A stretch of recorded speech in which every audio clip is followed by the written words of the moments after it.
بسم اللہ الرحمن الرحیم۔ السلام علیکم ورحمۃ اللہ۔ ناظرین، آپ یہ ویڈیو دیکھیں، ایک دفعہ پھر بات کرتے ہیں اور مجھے بتائیں کہ یہ جو اشعار پڑھ رہا ہے مولوی صاحب، تو ان اشعار کا مطلب کیا ہے اور ان کا مقصد کیا ہے؟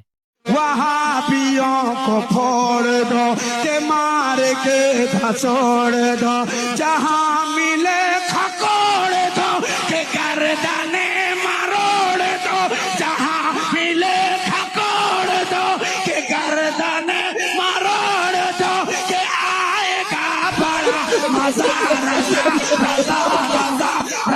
ان کو سننے کے بعد تو سب سے پہلے تو یہ نہیں سمجھ آتے کہ بندہ ہنسے ان کو دیکھ کے یا بندہ افسوس کرے کہ یہ کیا پڑھا ہے، کیونکہ جب میں نے پہلی دفعہ سنا تو مجھے تو اتنی ہنسی آئی کہ یہ کیا کہتا جائے کہ عجیب سا ہے، وہابیوں کو پھوڑ دو توڑ دو۔ میرا تعلق ویسے کسی ایسی جماعت سے نہیں ہے کہ نہ ان سے ہے نہ ان سے ہے، میں لیکن پھر بھی یہ باتیں جو ہیں تو یہ تو کسی طرح بھی صحیح نہیں ہے، چاہے وہ وہابی ہیں، لدیث ہیں، بریلوی ہیں، کوئی بھی ہیں، وہ تو سب ہمارے اپنے ہیں، سب بھائی ہیں۔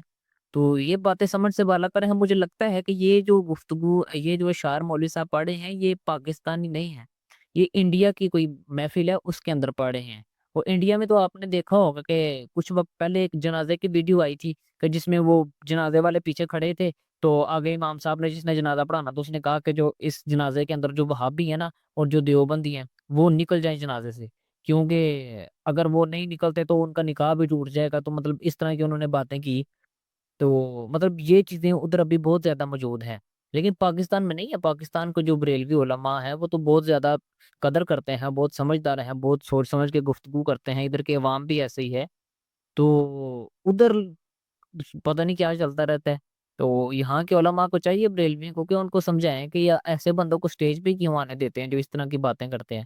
ویسے تو ادھر کے جو بڑے ہیں وہ بھی اس طرح کی باتیں کر جاتے ہیں، لیکن پھر بھی ان کو سمجھانا چاہیے کہ یہ چیزیں تو سٹیج پہ بیان کرنے والی نہیں ہوتی۔ اب اس بات کا کیا مطلب ہے کہ وہابیوں کو توڑ دو، وہابیوں کو پھوڑ دو؟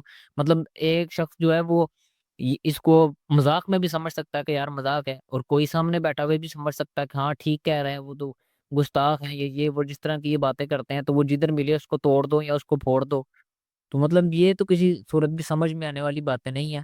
باقی ناظرین، آپ بتائیں کہ آپ کو یہ جب آپ نے پہلی دفعہ سنی ہے تو کیا آپ کو ہنسی آئی ہے دیکھ کے یا آپ کو افسوس ہوا ہے کہ یار یہ نہیں ہونا چاہیے؟ کیونکہ میں نے تو جب پہلی دفعہ سنی تو مجھے تو اتنی ہنسی آئی تھی۔ جزاک اللہ۔